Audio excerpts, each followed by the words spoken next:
শরণার্থী, ধর্ম বাঁচানোর জন্য, প্রাণ বাঁচানোর জন্য যারা পশ্চিমবঙ্গে এবং ভারতে এসছে তাদের কেউ কেশাগ্র স্পর্শ করতে পারবে না। দ্বিতীয় যে 7 লাখ বাদ গেছে তাতে আনম্যাপিং এ অনেকে বাদ গেছেন, যাদের মধ্যে বাংলাদেশ থেকে 2002 এর পরে আসা হিন্দুরাও কিছু আছে।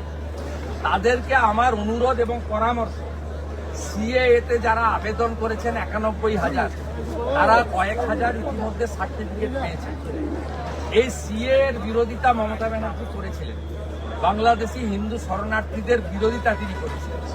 আজকে যারা এখনো সিএএতে আবেদন করেন, নাম বাতিল হয়েছে আনম্যাপ থাকার জন্য 2002 এর পরে আপনারা আসার কারণে, আপনারা নিশ্চিন্তে সিএএতে আবেদন করুন।